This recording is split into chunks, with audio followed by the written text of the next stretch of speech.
നമസ്കാരം. പേരെന്താണ്? എന്റെ പേര് മുഹമ്മദ് അലി ജിന്ന. നമ്മുടെ ഈ ഒരു സംരംഭം എവിടെയാണ് സ്ഥലം? എവിടെയാണ്? എന്റെ പത്തനംതിട്ടയാണ് സ്ഥലം. ഈ ഒരു സംരംഭത്തെ കുറിച്ച് അങ്ങേക്ക് പറയാനുള്ളത് എന്താണ്? എനിക്ക് പറയാനുള്ള ഈ സംരംഭം ഞാൻ നേരത്തെ ഒരു പ്രാവശ്യം വന്ന് ഇത് കണ്ടതാണ്. എനിക്ക് ഒത്തിരി ഇഷ്ടപ്പെട്ടാണ്. അപ്പൊ ഇവരാണ് ജൈവ രീതിയിലാണ് ഇവരുടെ കൃഷി നടക്കുന്നത്.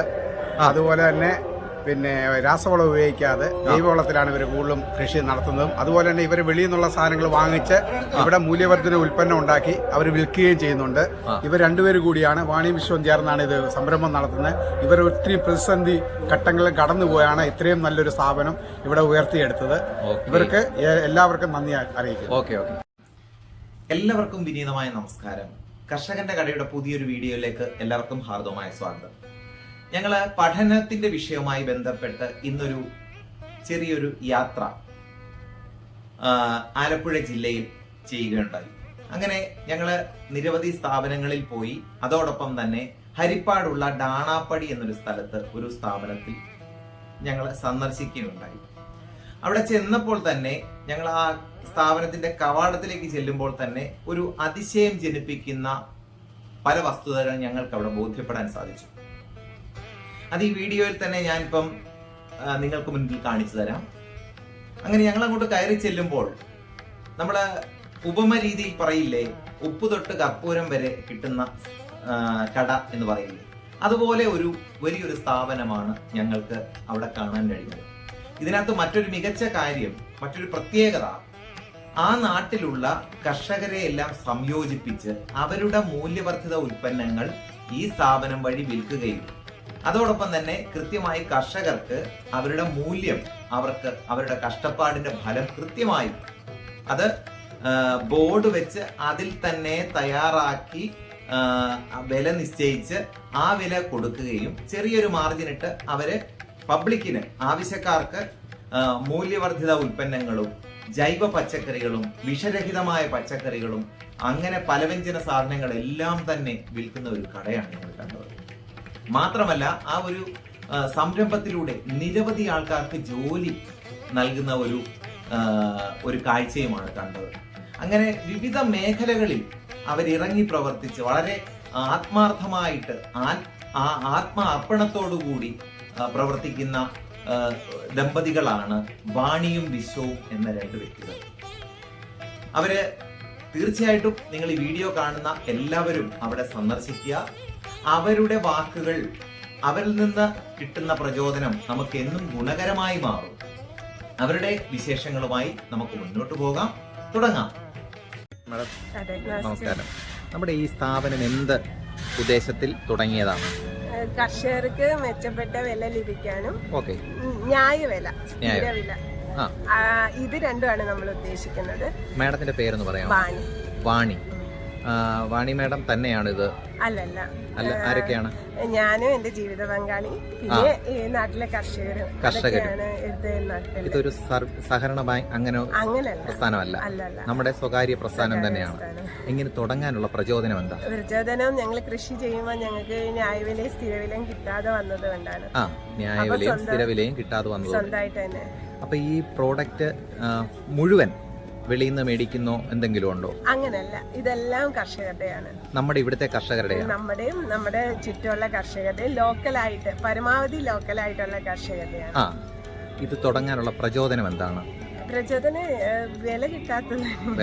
അപ്പോൾ കർഷകർക്ക് സ്ഥിരവിലയും ന്യായവിലയും കിട്ടണം. പിന്നെ നമ്മള് പ്രകൃതി സൗഹൃദ ശാസ്ത്രീയ കൃഷി. പ്രകൃതി സൗഹൃദ ശാസ്ത്രീയ, അതപ്പം രാസ കീടനാശിനികളൊന്നും ഉപയോഗിക്കാത്തതാണോ? അപ്പൊ ഇങ്ങനെ ഞാൻ ചോദിച്ചത്, ഇതേതാ സ്ഥലം? ഏതാണ്? ഹരിപ്പാട്. സ്ഥാപനത്തിന്റെ പേരെന്താണ്? പ്രകൃതി ജൈവ കലവറ. ഇതപ്പം എത്രത്തോളം പബ്ലിസിറ്റി, ഇത് മറ്റു പബ്ലിസിറ്റി ഒന്നും കൊടുക്കും? ഞങ്ങള് ഗ്രാമസ്വരാജിൽ വിശ്വസിക്കുന്നത്. അപ്പോൾ നമ്മുടെ നാട്ടിലെ ഭക്ഷ്യസുരക്ഷയാണ് നമ്മൾ ഫോക്കസ് ചെയ്യുന്നത്. അതുപോലെ തന്നെ നമ്മുടെ നാട്ടിൽ ഫുഡ് മെയിൽ കുറയ്ക്കുക എന്നുള്ളതുകൊണ്ട്, അതായത് ഭക്ഷ്യദൂരം കുറയ്ക്കുക, സുസ്ഥിര വികസന മാതൃകകളില് ഒരു ഭാഗമാവുക. മാഡം, ഇത് സംബന്ധിച്ച് എന്തെങ്കിലും കോഴ്സുകളൊക്കെ ചെയ്തിട്ടുണ്ടോ? ഞാൻ കാർഷിക ബിരുദധാരിയാണ്. ഹസ്ബൻഡ് എഞ്ചിനീയറിംഗ് ആണ്. ഈ ഫീൽഡല്ല? അതെ, ഈ ഫീൽഡ് അല്ല. എന്നാൽ ആൾക്ക് പരിസ്ഥിതി മനസ്സിലായി. അതായത് എന്താ, എക്കോ ഫ്രണ്ട്ലി ആയിട്ടുള്ള രീതിയിൽ അല്ലേ? റിന്യൂവബിൾ എനർജിയിലൊക്കെ താല്പര്യം ആണല്ലേ? ഇത് എത്ര ഏരിയ ഉണ്ട് ഇത്? ഇത് മൊത്തം 4.5 ഏക്കർ. അപ്പൊ കൃഷി എവിടെയൊക്കെയാണ്? കൃഷിന്റെ പുറകിൽ അതിന്റെ പുറയിലോ? നമുക്ക് കൃഷിയൊക്കെ കാണാമല്ലോ. കാണാനോ. കാണാം. പിന്നെ എന്തൊക്കെ പ്രോഡക്റ്റുകളാണ് ഏകദേശം ലളിതമായിട്ട് പറഞ്ഞാൽ? നമുക്ക് നമ്മള് സ്വാസ്ഥ്യവും സൗഖ്യവും. അത് വളരെ ലളിതമായെന്ന് പറഞ്ഞാല് സ്വാസ്ഥ്യം എന്ന് പറഞ്ഞാല് ആരോഗ്യം, സ്വസ്ഥമായിട്ട് ഉള്ള ആരോഗ്യം, സൗഖ്യം, ഭക്ഷണം, അതായത് നല്ല ആഹാരം കിട്ടുക. അപ്പോ നമ്മൾ ഈ പഞ്ചസാര ചേർത്തുള്ള വിഭവങ്ങൾ കുറവായിരിക്കും, വറവും പൊരിവും കുറച്ച് കുറവായിരിക്കും. അപ്പോ നമ്മൾ കൂടുതൽ ഫോക്കസ് ചെയ്യുന്നത് ഗട്ട് ബാക്ടീരിയ ഒക്കെ എൻഹാൻസ് ചെയ്യുന്ന പ്രീബയോട്ടിക് ആയിട്ടുള്ള പ്രോബയോട്ടിക് ആയിട്ടുള്ള. ഇവിടെ ചെരുപ്പൊക്കെ കണ്ടല്ലോ. അത് മറ്റേ വാദത്തിന്റെ അതിപ്പോ ഇവിടെ ഉണ്ടാക്കുന്ന അത് ചേർത്തലയിൽ ഒരു ചേട്ടൻ ഉണ്ടാക്കി. അപ്പൊ നമ്മൾ ഇവിടുത്തെ കർഷകർ ഉണ്ടാക്കുന്ന സാധനങ്ങൾ തന്നെ ഇവിടെ നമുക്ക് തരുന്നു. നമ്മൾ അവർക്ക് ന്യായമായ വില നൽകിക്കൊണ്ട് അവര് നിശ്ചയിക്കുന്ന വില നമ്മൾ നൽകിക്കൊണ്ട് നമ്മളത് സെയിൽ ചെയ്യുന്നു അല്ലേ? ഓക്കെ. ഇത് സംബന്ധിച്ച് ഇനിയും 1-2 കാര്യം കൂടെ ചോദിക്കാം കേട്ടോ.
നമസ്കാരം. ഇങ്ങനെ ഒരു സംരംഭത്തെ കുറിച്ച് സാറിന്റെ അഭിപ്രായം എന്താണ്?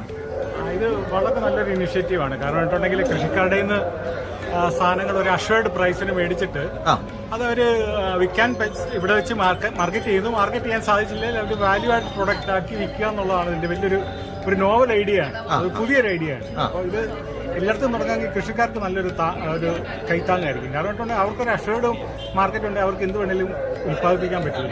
ഉൽപ്പാദിപ്പിച്ച് അത് വിൽക്കാൻ പറ്റില്ല, വാല്യൂ ആയിട്ട് പ്രൊഡക്റ്റ്സ് ആക്കി മാറ്റി അത് കൊടുക്കുക എന്നുള്ളതാണ്. അപ്പോൾ ഇതൊരു നല്ല ഐഡിയ ആയിട്ടാണ് എനിക്ക് തോന്നുന്നത്. എല്ലായിടത്തും ഇത് റെപ്ലിക്കേറ്റ് ചെയ്യാം. ശരിക്കും ഒരു ഡോർ ടു ഡോർ സംവിധാനമാണിത്. ഡോർ ടു ഡോർ എന്നുള്ള കൃഷിക്കാരുടെ സാധനം അഷ്വേർഡായിട്ട് മേടിക്കുക. മാത്രമല്ല കൃഷിക്കാരന് കൃത്യമായ വില കിട്ടുകയും ചെയ്യും. വില ഏത് വിലയല്ല, ഉറപ്പായിട്ടുള്ള വില. അവർക്ക് വില എഴുതി വെച്ചിട്ടുണ്ട്. ഏത് വിലക്ക് എടുക്കുമെന്ന് അവർ എഴുതി വെച്ചിട്ടുണ്ട്. കൃത്യമായി എഴുതി വെച്ചിട്ടുണ്ട്. വിൽക്കുന്ന വില എഴുതി വെച്ചിട്ടുണ്ട് അല്ലേ? അപ്പൊ ചെറിയൊരു മാർജിൻ അവർ എടുത്തുകൊണ്ടാണ്. Okay sir. ഓക്കെ.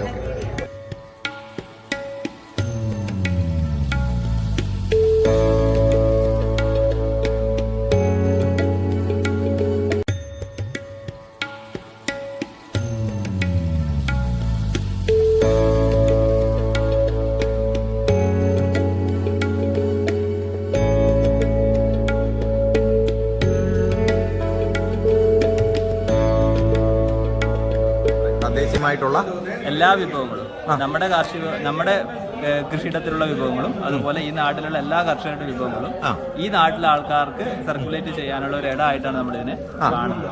ഇത് സൊസൈറ്റി ആണോ? സൊസൈറ്റി ഒന്നല്ല. സൊസൈറ്റി അല്ല, കർഷകരുടെ ഒരു കൂട്ടം. ഇതിപ്പോ ആരാണ് ഇത്? എണ്ണായിട്ട് 10 രൂപ. അപ്പൊ ഞാൻ ചോദിച്ചോട്ടെ, ഇതപ്പം ഒരു സ്വകാര്യ വ്യക്തി നടത്തുന്ന സ്ഥാപനമാണോ? ഇത് കർഷകരുടെ കൂട്ടത്തിൽ നിന്നാണ് ആക്ച്വലി ഈ പച്ചക്കറികളെല്ലാം കളക്ട് ചെയ്യുന്നത്.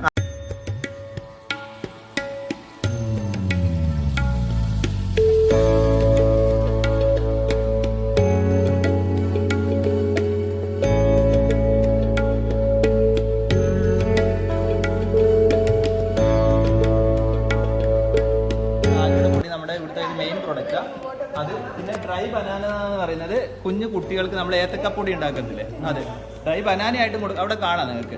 പിന്നെ കണ്ണങ്കായ എന്ന് പറഞ്ഞ അതും ഏറ്റവും കൂടുതൽ നമുക്കിവിടെ ആൾക്കാർ വാങ്ങിക്കുന്നത് അത്. പിന്നെ തവിടുള്ള അരിയുടെ പൊടി, പുട്ടുപൊടിയായിട്ട് ഇടിയപ്പ പൊടിയാക്കിയിട്ട് തയ്യാറാക്കുന്ന. ഇതിന്റെ ഒരു ഗുണം എന്ന് വെച്ചാൽ നമ്മൾ എല്ലാം ഓരോ മെഷീനിൽ മാത്രമേ ചെയ്യുള്ളൂ. പിന്നെ എപ്പോൾ നമ്മൾ പൊടിച്ചു കഴിഞ്ഞാലും അത് ക്ലീൻ ചെയ്ത് വെക്കും. ഒരു മില്ലിലും നമ്മൾ അനുഭവിച്ച ബുദ്ധിമുട്ടാണ് അത്. കാരണം വെച്ചാൽ നമ്മൾ പണ്ട് മില്ലിൽ കൊണ്ടുപോകുമ്പോൾ ആ മില്ല് തുടങ്ങിയ കാലത്തുള്ള തുണിയായിരിക്കും അതിനകത്ത് ഉണ്ടാവുക, അതിന് ഫുൾ അഴുക്ക്. അപ്പോൾ ഇവിടെ നമ്മൾ അത്രയും ക്ലീൻ ആയിട്ട് നമ്മൾ ചെയ്യുന്നുള്ളൂ. ഇന്നലെ ഈ മുളപ്പിച്ച റാഗിപ്പൊടി പൊടിച്ചതാ. അപ്പൊ അത് നമ്മൾ ഫുൾ ക്ലീൻ ചെയ്ത് അന്ന് തന്നെ ക്ലീൻ ചെയ്തിരുന്നു. പൊടിക്കുന്നതിന് മുന്നേ ഒന്നും കൂടെ മുളപ്പിക്കുന്നത് നമ്മൾ തന്നെയാണ് മുളപ്പിക്കുന്നത്. നമ്മൾ തന്നെ അവിടെ കാണാം. അത് നമ്മുടെ വാഷിംഗ് ഏരിയ. ഇത് വെളിയിൽ നിന്ന് റാഗിയൊക്കെ കൊണ്ടുവന്ന് കഴിഞ്ഞാൽ ഇവിടെ പൊടിച്ചു കൊടുക്കുമോ? ഇല്ല, നമ്മള് സ്വയമായിട്ട് നമ്മള് പ്രൊക്യൂർ ചെയ്യുന്നത്. കാരണം വെച്ചാൽ വെളിയിൽ നിന്നുള്ളതിന്റെ ക്വാളിറ്റി എന്താ നമുക്ക് പറയാമല്ല. ചിലപ്പോൾ എവിടുന്നാ വരുന്നത് എന്താ ഒന്നും അറിയത്തില്ല. അതുകൊണ്ട് തന്നെ നമ്മൾ പ്രൊക്യൂർ ചെയ്യുമ്പോൾ നമുക്ക് വിശ്വാസമാണ്. അത് ക്വാളിറ്റി നോക്കിയിട്ടേ പ്രൊക്യൂർ ചെയ്യത്തുള്ളൂ.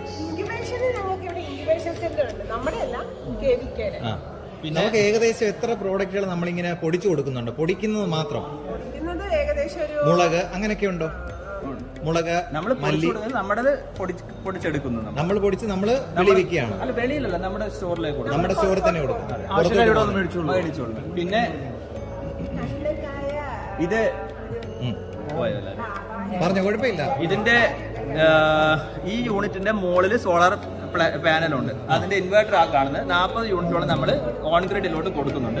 പിന്നെ ഇതൊരു നമ്മുടെ ഇലക്ട്രിക് ഡ്രയറാണ്.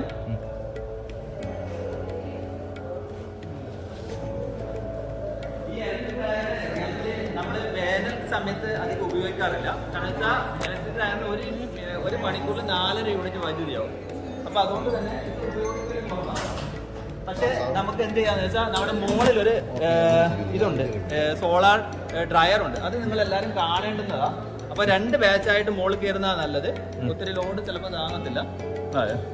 അത് അത്രയും നമ്മളെ ഏറ്റവും കൂടുതൽ ഉപകാരപ്പെടുന്നത് ആ ഡ്രയർ ഏരിയ ആണ് ഏറ്റവും കൂടുതൽ. ചോദിച്ചില്ലായിരുന്നു നമ്മൾ റാഗി നമ്മൾ തന്നെയാണോ ചെയ്യുന്നത്? അത് നമ്മുടെ റാഗി നമ്മൾ ഇപ്പൊ വാഷ് ചെയ്ത് ഇന്ന് വെള്ളത്തിൽ സോക്ക് ചെയ്തിട്ടിരിക്കുക. അപ്പൊ അത് വൈകുന്നേരം ആകുമ്പോൾ നമ്മൾ തുണിയിൽ കെട്ടിവെക്കും. അപ്പൊ നാളെ രാവിലെ ആകുമ്പോഴേക്കും അത് മുളയ്ക്കും. നമ്മൾ ഇത് കടകളിൽ വിൽക്കുന്നുണ്ടോ? ഇല്ല നമ്മൾ നമ്മുടെ ഇവിടെ മാത്രമേ ഉള്ളൂ. പിന്നെ നമുക്ക് അത്യാവശ്യം പരിചയമുള്ള ആൾക്കാർക്ക് മാത്രമേ കൊടുക്കുള്ളൂ. ഇത് ഓൺലൈനിൽ എത്തിച്ചു കൊടുക്കും? ഓൺലൈൻ ഇപ്പം ഇല്ല. നമ്മുടെ ഒരു ലക്ഷ്യത്തിൽ തന്നെ നമ്മുടെ നാട്ടിൽ ആദ്യം കൊടുക്കുക എന്നുള്ളതാണ്. ഞാൻ ചോദിച്ചാൽ എത്രത്തോളം സക്സസ് ആണിത്? സക്സസ് ആണ്. ഈ നാട്ടിലുള്ള ഇവിടെ നിന്നൊക്കെ ആൾക്കാർ വന്ന് മേടിക്കുന്നു? നന്നായിട്ട് ആൾക്കാർ വന്ന് വാങ്ങി. നമ്മൾ കുറച്ച് നേരം നിന്നാൽ തന്നെ കാണാം ഇഷ്ടംപോലെ ആൾക്കാർ വന്ന് വാങ്ങി. പിന്നെ ഇത് നമ്മുടെ പാക്കിംഗ് യൂണിറ്റ്. പാക്കിംഗ് യൂണിറ്റിൽ 2 മെഷീൻസ് ഉണ്ട്. അപ്പോ 1/2 കിലോ 1 കിലോ വെച്ച് നമുക്ക്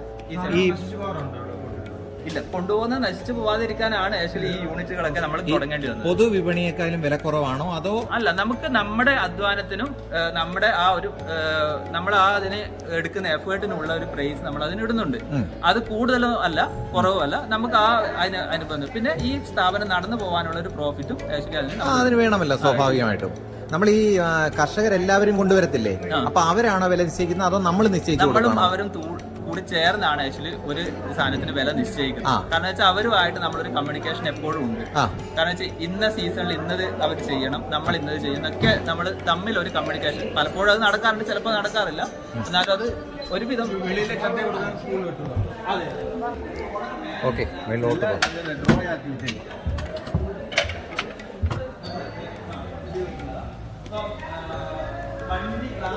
സാറേ, ഇതെന്താണെന്ന് പറയാമോ? ഇത് നമ്മുടെ സോളാർ ഡ്രയർ ആണ്. സോളാർ എന്ന് വെച്ചാൽ സൂര്യന്റെ വെയില് അതിന്റെ ചൂട് നമ്മൾ ഉപയോഗിച്ചിട്ട് നമ്മൾ ഉണക്കുന്നതാണ്.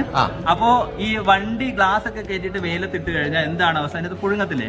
സെയിം അവസ്ഥയാണ് ഇതിനകത്തുണ്ടാവും. 56 ഡിഗ്രി സെൽഷ്യസ് വരെയൊക്കെ നമുക്ക് ഇതിനകത്ത് ചൂട് കിട്ടാറുണ്ട്. ആർട്ടിഫിഷ്യൽ ആയിട്ടല്ല. അല്ല, ആർട്ടിഫിഷ്യൽ അല്ല. ആക്ച്വലി 56 ഡിഗ്രി സെൽഷ്യസ് നല്ല ചൂടാണ്. നമ്മൾ പുറത്ത് ഉണക്കുന്നതിന്റെ പകുതി സമയം കൊണ്ട് ഇവിടെ ഉണങ്ങും. പിന്നെ ഒരു ഗുണം എന്ന് വെച്ചാൽ നമ്മൾ കർഷകർ അനുഭവിക്കുന്ന ഏറ്റവും വലിയ ബുദ്ധിമുട്ട് വെച്ചാൽ പെട്ടെന്ന് മഴ വരും. അപ്പോൾ ഇത് നമ്മൾ ഇങ്ങനെ ചെയ്യുന്നതുകൊണ്ട് ഒട്ടും, അതായത് മഴ പെയ്താലും പെട്ടെന്ന് മഴ പെയ്താലും നമുക്ക് പ്രശ്നമില്ല എന്നുള്ളത്. ഇത് മഴ സമയത്താണ് നിങ്ങൾ എങ്ങനെ ഉണക്കാൻ? എന്താ ഇപ്പൊ മഴ പെയ്തുകൊണ്ടിരിക്കുന്ന സമയമല്ലേ, പക്ഷെ നമുക്ക് രാവിലെ 2 മണിക്കൂർ വെയിൽ കിട്ടിയാൽ ചൂട് ഇതിനകത്ത് നിൽക്കും. സാധനങ്ങളൊന്നും കേടായി പോകത്തില്ല. പിന്നെ 2 ദിവസം വെയിലാണെങ്കിൽ അതങ്ങ് ഉണങ്ങി കിട്ടും. ടെൻഷൻ ഇല്ല നമുക്ക്. ഇവിടെ എത്ര ജീവനക്കാര് ജോലി ചെയ്തു വരുന്നു? ഏകദേശം എത്ര ജീവനക്കാർ? ഇവിടെ നമ്മുടെ ഹോള് 32 പേര് നമുക്ക് ഇവിടെ സ്റ്റാഫ് ഉണ്ട്. ചില സമയത്ത് ചില ആൾക്കാർ വരില്ല എന്നുള്ളതേ ഉള്ളൂ, പക്ഷെ 32 പേരുണ്ട്. ഹിന്ദിക്കാരും മലയാളികളെല്ലാം. അവരെല്ലാം ഡെയിലി ശമ്പളത്തിന് അതോ മന്ത്ലിയാണ്? സൊസൈറ്റി അല്ലെന്ന് ആദ്യം പറഞ്ഞിരുന്നല്ലോ. നിങ്ങൾ രണ്ടും കൂടെ ചേർന്ന് സംയുക്തമായിട്ട് ചെയ്യുന്നതാണ്. ഓക്കെ. പിന്നെ സാർ നേരത്തെ എന്താ വർക്ക് ചെയ്തോണ്ടിരുന്നേ? ഞാൻ ഇലക്ട്രിസിറ്റി ബോർഡിലുണ്ടായിരുന്നു. റിട്ടയർ ആയോ? അല്ല, റിട്ടയർ അല്ല, അത് കോൺട്രാക്ട് ബേസിലാണ് ഉണ്ടായിരുന്നു. അതിനുശേഷമാണ് അതിനുശേഷം ഞാൻ പഠിക്കാനൊക്കെ പോയി. നിങ്ങൾക്ക് ഇങ്ങനെ ഒരു ആശയം മുന്നോട്ട് വരാനുള്ള പ്രചോദനം എന്താണ്? നമ്മുടെ യാത്ര, നമ്മുടെ സുഹൃത്തുക്കൾ, നമ്മുടെ ഗുരുക്കന്മാര് എല്ലാം എന്നെ ഇൻസ്പയർ ചെയ്തിട്ടുണ്ട്. വാണി കൂടുതലും വായനയും കൂടുതലൊക്കെയാണ് വാണിയെ ഇൻസ്പയർ ചെയ്തിട്ടുള്ളത്. ജൈവവളങ്ങൾ. ഇതില് എപ്സം സോൾട്ട് മാത്രമേ രാസമെന്ന് പറയാനുള്ളൂ. ബാക്കിയെല്ലാം വെർമി കമ്പോസ്റ്റ്, അതുപോലെ കോഴിവളം, ആട്ടിൻകാട്ടം, പച്ചക്കറിപ്പൊടി, പിന്നെ ഇതെല്ലാം ഉണ്ടല്ലോ നമ്മുടെ RARS, ഈ ബനാന മാജിക് പോലുള്ള ബനാന മാജിക് എന്ന് പറഞ്ഞാൽ സമ്പൂർണ്ണ, പിന്നെ സ്യൂഡോമോണാസ്, മെറ്റാറൈസിയം, ബ്യൂവേറിയ, അങ്ങനെയുള്ള ജൈവ കീടനാശിനികളെല്ലാം ഉണ്ട്. ഞാൻ ചോദിച്ചത്, നമുക്ക് പുതിയ തലമുറയോട് മാഡത്തിന് കൃഷിയെ സംബന്ധിച്ചു, ഇതുപോലൊരു സംരംഭം തുടങ്ങുന്ന ഒരു സംരംഭകയെ സംബന്ധിച്ചും എന്താണ് പറയാനുള്ളത്? കൃഷി ചെയ്യുമ്പോൾ എല്ലാ മേഖലയും കൈവച്ച് ചെയ്യുക. അതുപോലെ തന്നെ സംയോജിതമായിരിക്കണം. പിന്നെ സ്വാസ്ഥ്യഭക്ഷണവും സൗഖ്യഭക്ഷണം ഉണ്ടാക്കാൻ ശ്രമിക്കണം. പരമാവധി പരിസ്ഥിതിക്ക് സൗഹൃദമായിട്ട്, പ്രകൃതി സൗഹൃദമായിട്ട് ചെയ്താലേ സുസ്ഥിരമായിട്ട് നിലനിൽക്കുകയുള്ളൂ. അപ്പം നമുക്ക് പുതിയ തലമുറയോട് പറയാനുള്ളത്, ഇപ്പോഴത്തെ സാഹചര്യം അറിയാമല്ലോ, കൃഷിക്ക് വലിയ പ്രാധാന്യം നൽകാത്ത ഒരു സാഹചര്യത്തിലേക്ക് വന്നുകൊണ്ടിരിക്കുകയാണ്. എല്ലാ IT മേഖലകളിലൊക്കെ തിരഞ്ഞെടുത്തുകൊണ്ടിരിക്കുക. അപ്പൊ അവരെ സംബന്ധിച്ച് മാഡത്തിന്റെ ഒക്കെ ആ ഒരു മനസംതൃപ്തി എത്രത്തോളം ഉണ്ട്? വളരെയധികം ഹാപ്പിയാണ് അല്ലേ? സന്തോഷം. ഇങ്ങനെ ഒരു വീഡിയോ നൽകിയതിൽ സന്തോഷം. ഹൃദയം തുറന്ന് നന്ദി അറിയിക്കുന്നു. സാറിന്റെ പേരെന്ന് പറയാം? മധു. ഏത് ഡിപ്പാർട്ട്മെന്റ് ജോലി ചെയ്ത ആളാണ്? പോലീസില്. നമുക്ക് ഈ ഒരു സംരംഭം കണ്ടിട്ട് സാറിന് എന്താണ് അഭിപ്രായപ്പെടാനുള്ളത്? വളരെ പ്രോഗ്രസീവായ ഒരു സംരംഭമാണ്. കാരണം ഈ കർഷകർക്ക് ന്യായമായ വില ഉൽപ്പന്നങ്ങൾ കിട്ടാതിരിക്കുന്ന ഈ കാലഘട്ടത്തിൽ ഇതേപോലുള്ളൊരു സംരംഭം, ഇത് വളരെ വൈഡായിട്ടുള്ള ഒരു കാഴ്ചപ്പാടോടുകൂടി തുടങ്ങിയതാണ്. അത് വളരെ നല്ലൊരു സംരംഭമായിട്ട് എനിക്ക് തോന്നുന്നു. കാരണം കർഷകർക്ക് ന്യായമായ വില ഉറപ്പ് നൽകുന്നതിനും, അതേപോലെ തന്നെ ഉപഭോക്താക്കൾക്ക് മൂല്യവർദ്ധിതമായ ഉൽപ്പന്നങ്ങളുടെ തിരിച്ചു നൽകുന്നതിനും അതും ന്യായമായ വിലയ്ക്ക് തന്നെ വിൽപ്പന നടത്തുന്നതിനും സാധിക്കുന്നുണ്ട് എന്നുള്ള കാര്യത്തിൽ ഒരു സംശയമില്ല. Okay, thank you sir. Thank you.